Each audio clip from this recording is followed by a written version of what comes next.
Salut, c'est Joël de moncoachdegolf.com. Alors aujourd'hui, on va parler de vos hybrides et de vos longs fers. Ok, je reçois pas mal de questions là-dessus, sur Joël, comment je dois jouer mes hybrides, où est-ce que je dois placer ma balle, est-ce que je dois faire un swing différent, etc. etc.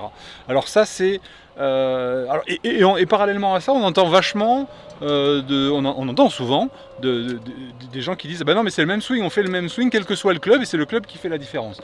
Ouais, ça c'est la théorie, parce que si c'était le cas, si on faisait toujours le même swing, eh bien il n'y aurait pas autant de gens qui auraient du mal à partir du fer 6, fer 7, fer 5, et il n'y aurait pas aujourd'hui autant de fabricants de clubs qui arrêteraient les séries au fer, souvent au fer 7-6, et qui ensuite proposent soit des clubs hybrides, soit des clubs, comment ça s'appelle, soit des clubs plus faciles à jouer, vous voyez l'esprit. Donc il y a une raison à ça, et je vais vous l'expliquer tout de suite, c'est parti.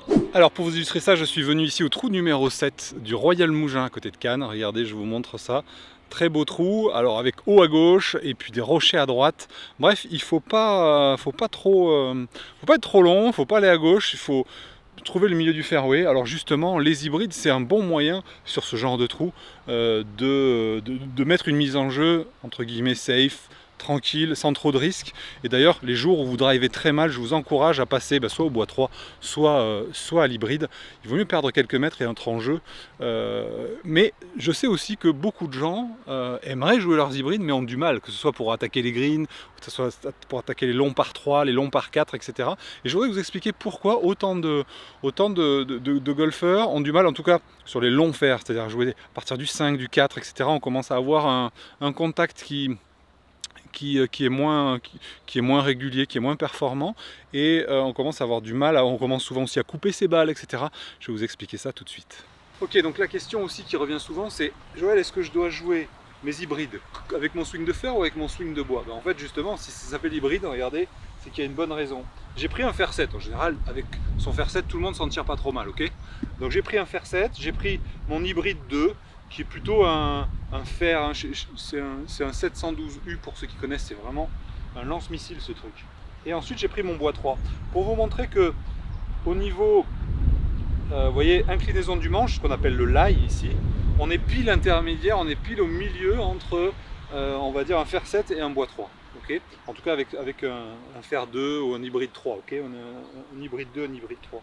Ça veut dire que chaque club va avoir un plan de montée qui va être à chaque fois un petit peu plus plat. L'esprit, c'est que plus le manche est long, plus ça va nécessiter un swing qui sera plus en arc de cercle, c'est-à-dire un petit peu plus arrondi. Moralité, lorsque vous jouez un fer 2, je vais vous donner juste une petite astuce simple que vous allez pouvoir utiliser sur le parcours. Là, je suis au trou numéro 7, je vous l'ai montré, du Royal Mougin. C'est un trou vraiment étroit. Et je vais vous montrer ici ce à quoi je pense, moi, que lorsque je joue un club plus long. L'esprit, c'est que beaucoup de gens font une erreur en pensant que leur geste doit être linéaire. Et c'est justement les mêmes personnes qui vont avoir du mal avec leurs hybrides. Le principe, comme je vous ai dit, c'est que plus vous êtes loin, plus ça va être circulaire. Donc, vous allez vous imaginer à l'intérieur d'un cadran d'une horloge, et vous avez midi qui correspond à la balle. Okay, et ensuite, vous avez 1 heure, 2 heures et 3 heures qui va être au niveau de vos pointes de pied. Okay, et bien, vous allez chercher cette position à 3 heures sans avoir la sensation de lever votre club, c'est-à-dire avec l'impression de rester le long du sol. D'accord? Ça va vous aider à faire quoi? À faire un geste qui va être plus en arc de cercle, et donc à avoir un plan qui va être beaucoup plus adapté à vos longs fers et à vos hybrides. Voilà, je vais vous faire la démonstration juste avec cette pensée-là. C'est parti.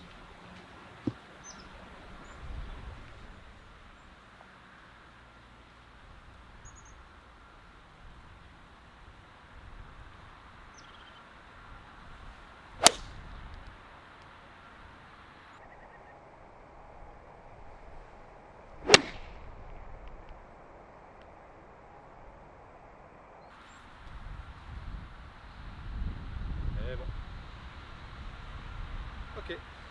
Voilà, alors testez ce démarrage je suis conscient que évidemment si vous avez vraiment beaucoup de mal sur vos hybrides et vos longs clubs, ça risque de ne pas être suffisant. Mais justement, je voulais vous prévenir que c'est le cours de la semaine dans le groupe de coaching sur lequel je fixe tout le focus sur justement les longs clubs, les longs fers, les hybrides, que ce soit sur les mises en jeu, que ce soit sur les attaques de green, comme je vous disais, sur les longs par 3, les longs par 4.